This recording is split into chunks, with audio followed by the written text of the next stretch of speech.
masuk pada bab kedua, yaitu tentang sistem dan dinamika demokrasi Pancasila. Silakan anak-anak ibu semuanya buka bukunya halaman 36 ya. Jelaskan tujuan pembelajaran kita pada tahun hari ini. Adapun tujuan pembelajaran kita pada pagi hari ini yang pertama, itu mengharapkan anak-anak ibu semuanya setelah mempelajari ini dapat mendeskripsikan makna dari demokrasi itu sendiri. Yang kedua, ibu berharap anak-anak ibu semua dapat mendeskripsikan klasifikasi demokrasi. Dan yang terakhir, ibu berharap anak-anak ibu semuanya dapat mendeskripsikan prinsip-prinsip dari demokrasi. Oke, kita masuk pada pembahasan pertama, yaitu mengenai makna demokrasi. Nah, demokrasi itu sendiri adalah salah satu dari banyaknya sistem pemerintahan yang ada di dunia. Jadi, kata demokrasi itu sendiri sebenarnya berasal dari bahasa Yunani, yaitu demos, dan kratos. Demos artinya pemerintahan, dan kratos artinya rakyat. Sehingga apabila digabungkan, demokrasi ini dapat diambil dan diartikan sebagai pemerintahan rakyat. Oke, selanjutnya menurut Kamus Besar Bahasa Indonesia itu demokrasi itu juga ada, tapi merujuk pada istilah politik, di mana demokrasi itu dapat diartikan sebagai pemerintahan rakyat. Oke, selanjutnya ada yang tahu ini siapa? Nah, benar sekali. Ini adalah Abraham Lincoln yang merupakan bapak demokrasi dunia dan presiden ke-16 dari Amerika Serikat. Ia berpandangan bahwa demokrasi adalah suatu sistem pemerintahan dari rakyat, oleh rakyat, dan untuk rakyat. Artinya, pada hakikatnya, rakyat diberi kebebasan untuk melakukan segala aktivitas, termasuk aktivitas politik. Karena pada hakikatnya rakyat itu sendirilah yang berkuasa untuk kepentingan bersama. Nah, sampai di sini apakah anak-anak ibu semua paham mengenai makna demokrasi? Kalau paham, coba Nadira tadi itu menyebutkan demokrasi itu apa? Sistem pemerintahan dari rakyat oleh rakyat. Oke, benar sekali. Oke, kita masuk ke bahasan selanjutnya, yaitu klasifikasi demokrasi. Klasifikasi demokrasi ini terbagi ke dalam tiga sub. Yang pertama itu berdasarkan titik beratnya, ideologinya, dan yang terakhir itu berdasarkan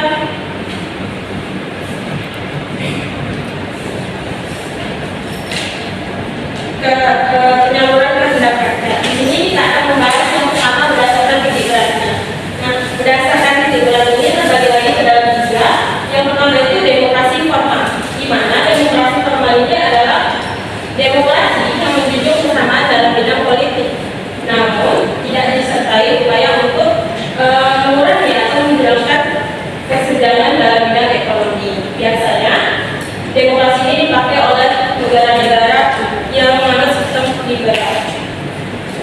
Yang kedua, demokrasi material, di mana demokrasi material ini adalah demokrasi yang menitikberatkan pada upaya menghilangkan perbedaan dalam bidang ekonomi, sedangkan kesamaan dalam bidang politik itu kurang diperhatikan.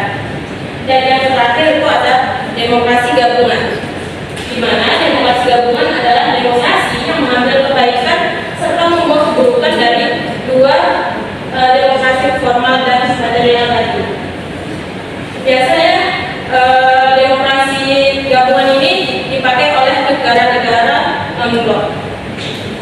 Selanjutnya berdasarkan ideologi.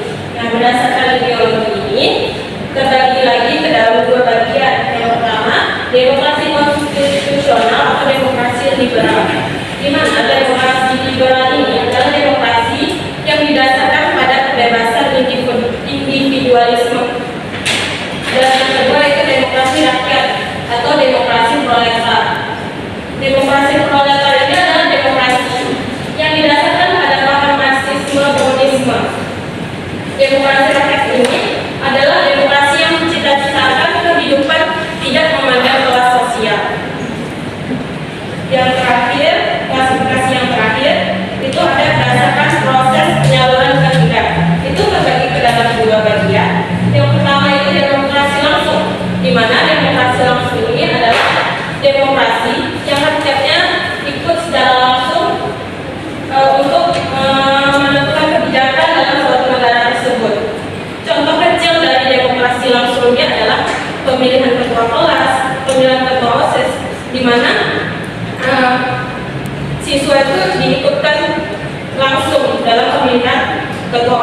ataupun ketua kelas tersebut. Yang kedua itu ada demokrasi tidak langsung, di mana demokrasi tidak langsung ini adalah demokrasi yang dilaksanakan melalui sistem perwakilan, di mana rakyat tidak secara langsung tapi diwakilkan oleh lembaga tertentu yang dipilih langsung oleh rakyat itu sendiri. Sampai di sini, apakah anak ibu semua paham mengenai klasifikasi demokrasi? Coba dari Afri, ibu ingin mendengar. Tadi kan kita paham apa saja klasifikasi demokrasi berdasarkan penyaluran kehendak. Demokrasi langsung dan demokrasi tidak langsung. Oke, baik. Berarti di sini anak-anak ibu semua sudah paham ya mengenai klasifikasi demokrasi itu sendiri. Oke, selanjutnya pembahasan yang terakhir kita masuk pada prinsip-prinsip demokrasi. Nah, untuk prinsip-prinsip demokrasi ini, ibu mengambil pendapat dari Henry B. Mayo mengenai prinsip-prinsip demokrasi itu terbagi ke dalam 6. Yang pertama itu menyelesaikan perselisihan dengan damai dan secara manuver. Nah, negara yang menganut sistem demokrasi itu biasanya akan menyelesaikan perselisihan dengan cara damai melalui negosiasi dan tidak akan melalui kekerasan atau tindakan yang akan menyakiti rakyat itu sendiri. Yang kedua adalah menjamin keselenggaranya perubahan secara damai dalam suatu masyarakat yang sedang berubah. Dalam setiap perubahan negara yang demokrasi itu akan menegakkan atau melalui musyawarah untuk melakukan perubahan dari negara tersebut. Selanjutnya, menyelenggarakan pergantian pemimpin secara teratur. Nah, negara yang demokrasi akan melakukan pergantian kepemimpinan dalam pemerintahannya, seperti negara Indonesia, di mana pemilihan presiden dilakukan dalam 5 tahun sekali pemilihan umum untuk pergantian presiden. Yang kelima, mengakui serta mengulang wajar adanya keanekaragaman.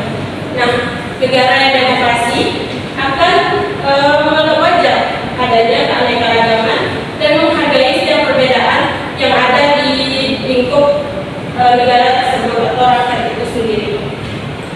Dan yang terakhir, menjamin tegaknya keadilan.